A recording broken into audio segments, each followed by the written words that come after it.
السلام علیکم ریڈرز، تو کیسے ہیں آپ سب؟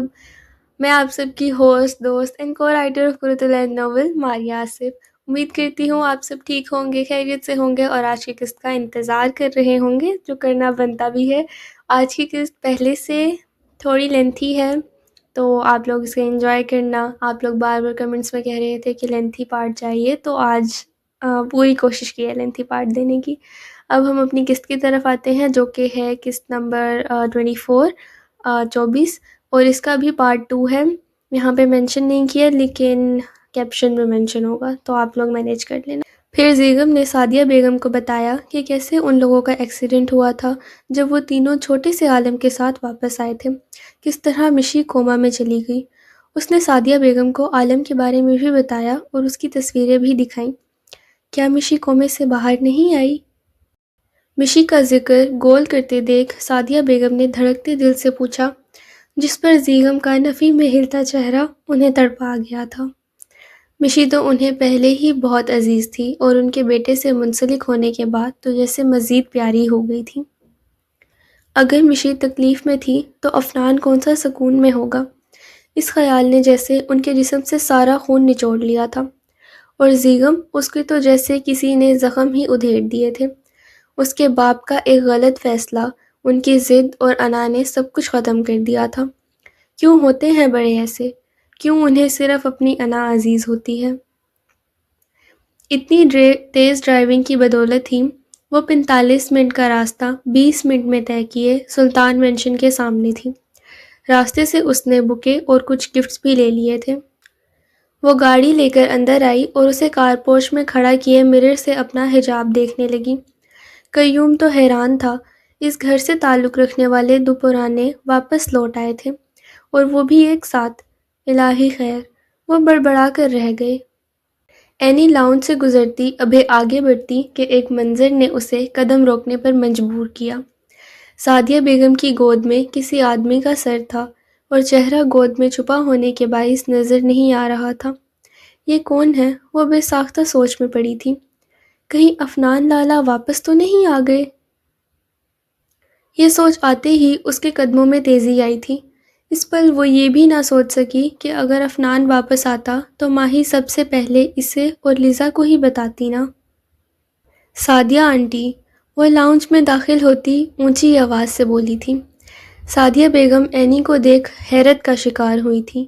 زیغم نے بھی جانی پہچانی آواز پر حیرت سے سر اٹھایا تھا۔ اینی جو یہ سوچ رہی تھی کہ وہ افنان ہوگا، افنان کی جگہ اس مال والے کو دیکھ پہلے تو وہ ٹھٹکی تھی، پھر اس کا موڈ خراب ہوا تھا۔ اینی، سعدیہ بیگم زیغم کو ہٹاتی اس کے پاس جاتی اس کے گلے لگی، جبکہ زیغم انہیں دیکھ کر رہ گیا تھا۔ پھر اس کی نظر اپنے حلیے پر پڑی تو وہ ہڑبڑا کر زمین سے کھڑا ہوا۔ بے شک قالین بچھے ہوئے تھے، مگر پھر بھی اس کا بھی کوئی اورا تھا جو اسے مٹی میں ملتا نظر آ رہا تھا۔ اس نے ہاتھ بڑھا کر اپنے بکھرے بال سمیٹے اور چہرے پر ہاتھ پھیر کر اس کی سرخی کو کم کرنے کی کوشش کی۔ اب وہ رویا تھا، یہ ہر کسی کو تھوڑی پتہ چلنا چاہیے تھا۔ کتنی بڑی ہو گئی ہو ماشاءاللہ، وہ اس کا چہرہ ہاتھوں میں لے کر بولی تھی۔ آج تو جیسے ان کے لیے عید کا دن ہو گیا تھا۔ ان کے ایسے کہنے پر اس نے مسکراہٹ ان کی جانب اچھالی اور ایک نگاہ پیچھے کھڑے ہوئے شخص پر ڈالی، جو اب زمین سے کھڑا ہوتا شان سے صوفے کی سطح پر ہاتھ رکھے ٹانگ پر ٹانگ چڑھا کر بیٹھ گیا تھا، یوں جیسے کہ اس کا اپنا گھر ہو۔ خیر، حیران تو وہ بھی ہوا تھا اس کو یہاں دیکھ کر، لیکن وہ الگ بات ہے کہ ظاہر نہیں ہونے دیا تھا۔ ایڈیٹ! اسے اب تک پہلی والی شرمندگی نہیں بھولی تھی، اور وہ کیسے مزے سے بیٹھے اسے گھور رہا تھا۔ زیغم نے اس کا بھرپور جائزہ لیا تھا۔ وائن ریڈ کلر کی شرٹ پر بلیک پینٹ، بلیک ہی بلاک والی ہیل، ساتھ میں میچنگ حجاب کیے ہوئے، ہاتھ میں بلیک بیگ اور بائیں ہاتھ میں چمکتی ہوئی انگوٹھی۔ یہ سب اس کی کلاس بتانے کے لیے کافی تھا۔ زیغم خاصا امپریس ہوا تھا اس کی ڈریسنگ سینس سے۔ شاید زیغم کی طرح اس کا بھی پسندیدہ کلر بلیک تھا۔ اب تک زیغم اس سے جتنی بھی بار ملا تھا، اس کے کپڑوں میں یا جوتوں میں کچھ نہ کچھ بلیک ضرور ہوتا تھا، جس سے زیغم نے پہلے ہی اندازہ لگا لیا تھا، اور وہ خوش بھی ہوا تھا۔ پتہ نہیں کیوں۔ اینی کو اس کی نظریں خود میں گڑتی ہوئی محسوس ہوئیں، جس پر اس نے سپاٹ نگاہوں سے اس کی جانب دیکھا۔ اس کے ایسے دیکھنے پر زیغم نے اپنی نگاہوں کا زاویہ بدلا۔ شاید وہ کچھ زیادہ ہی فری ہو گیا تھا۔ تم دونوں کو دیکھ مجھے بہت خوشی ہوئی، سعدیہ بیگم چہکنے کے انداز میں بولی تھیں۔ ارے میں نے تم دونوں کا تعارف تو کروایا ہی نہیں۔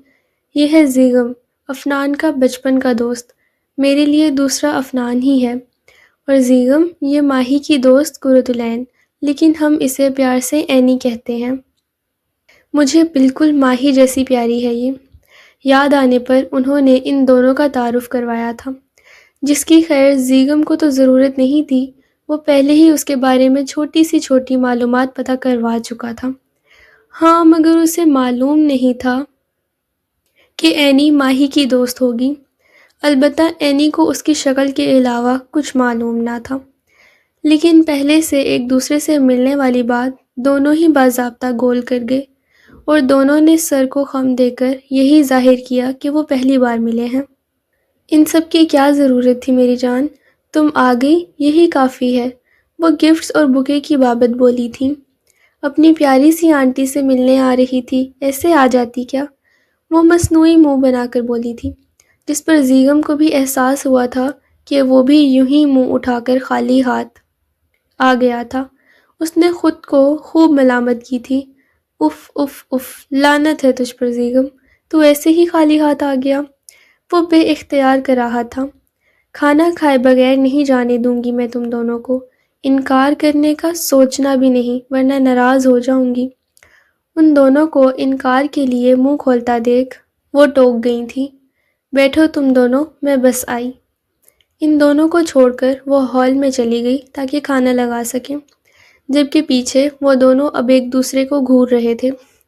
ایک کی آنکھوں میں سپاٹ تاثر تھا، جبکہ دوسرا کافی تجسس بھری نگاہوں سے دیکھ رہا تھا۔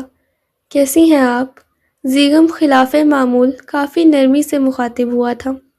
پتہ نہیں کیوں، لیکن اس کے سامنے زیغم کی سافٹ سائیڈ ہمیشہ دکھتی تھی۔ البتہ اینی نے اسے جواب دینا ضروری نہیں سمجھا تھا۔ لیکن بے عزتی محسوس ہی کسے ہوئی تھی یہاں پر؟ وہ تو سٹل مسکرا کر اسے دیکھ رہا تھا۔ وہ غازان کے بعد کوئی دوسری مصیبت نہیں چاہتی تھی، لیکن شاید قسمت کو کچھ اور ہی منظور تھا۔ ابھی کچھ ہی سیکنڈ گزرے تھے کہ کتنا حسین اتفاق ہے نا کہ ہم دونوں۔ ابھی وہ اپنی بات پوری کرتا کہ اینی بیگ سے بلوٹوتھ نکالتی کان میں لگا گئی۔ زیغم کا جملہ جو اس نے ان کچھ سیکنڈز میں تیار کیا تھا، وہ تو اس کے منہ میں ہی رہ گیا تھا۔ بیچارہ، اتنی بے نیازی سے اس کی بے عزتی کی گئی تھی، وہ تو اسے بس دیکھ کر ہی رہ گیا تھا۔ اینی نے بلوٹوتھ لگا کر اپنے موبائل کی پلے لسٹ کھول لی تھی۔ زیغم نے دل ہی دل میں تہیہ کیا تھا کہ اب وہ اس کی طرف تک نہیں دیکھے گا۔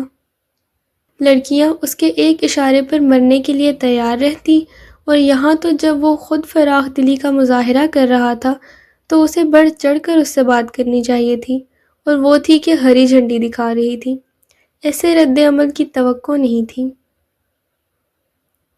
2 منٹ ہی گزرے تھے کہ ملازمہ نے آ کر بتایا کہ کھانا لگ گیا ہے۔ وہ دونوں ایک ساتھ اٹھے تھے جانے کے لیے۔ دروازے کے قریب والے صوفے پر زیغم بیٹھا ہوا تھا۔ وہ اس سے پہلے دروازے کے قریب پہنچتا رکا، اور ایک ہاتھ سے دروازے کی طرف اشارہ کرتا اسے راستہ دے رہا تھا، جس پر اینی اسے گھورتی آگے بڑھ گئی۔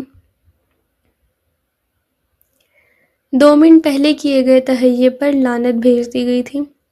اس نے دل ہی دل میں شکر کیا تھا کہ وہ دانش کو ساتھ نہیں لایا تھا، ورنہ اس کی عزت کا مزید کباڑہ کرنے میں اس نے کوئی کسر نہیں چھوڑنی تھی۔ اگلے 2 مہینے تک اس کی ہاٹ نیوز کا ٹاپک حسین اتفاق ہونا تھا۔ اس کی رگ رگ سے واقف تھا وہ۔ خاموش گھر میں اس کی ہیل ٹک ٹک کی آواز پیدا کر رہی تھی۔ آگے پیچھے چلتے جب وہ دونوں ڈائننگ ہال پہنچے تو وہاں کھڑی سعدیہ بیگم بھی ایک لمحے کو انہیں ساتھ دیکھ مسکرائی تھی۔ وہ دونوں ایک ساتھ کھڑے کتنے پیارے لگ رہے تھے انہیں۔ ان کے دل سے ایک خواہش نکلی تھی جو شاید پہلے ہی قبولیت کے درجے پر پہنچ چکی تھی۔ چلو بھائی ختم ہو گئی ایپیسوڈ. پہلے سے بڑا پارٹ ہے, لینتھی ہے, تو آپ لوگ انجوائے کرنا اور اپنے ریویوز لازمی شیئر کرنا کہ آپ کو کون سا کریکٹر اچھا لگ رہا ہے, اور بھی جو بھی آپ کو اچھا لگتا ہے یا اس میں آپ کو اچھا نہیں لگ رہا, آپ اپنے ریویوز لازمی شیئر کریں. اور انشاءاللہ کل بھی ایپیسوڈ آئے گی. تب تک آپ لوگوں نے کیا کرنا ہے, آپ نے چینل کو سبسکرائب کرنا ہے, بیل آئیکن کو پریس کرنا ہے, اور ویڈیو کو لائک کرنا ہے, سبسکرائب کرنا ہے, کمنٹ کرنا ہے, ساری وہی باتیں جو میں ہر ویڈیو میں کہتی ہوں وہی سب کچھ آپ نے کرنا ہے, ٹھیک ہے. اور آپ نے اپنا بہت سارا خیال رکھنا ہے. اب انشاءاللہ ملاقات ہوگی ہماری اگلی قسط میں. تب تک کے لیے اللہ حافظ.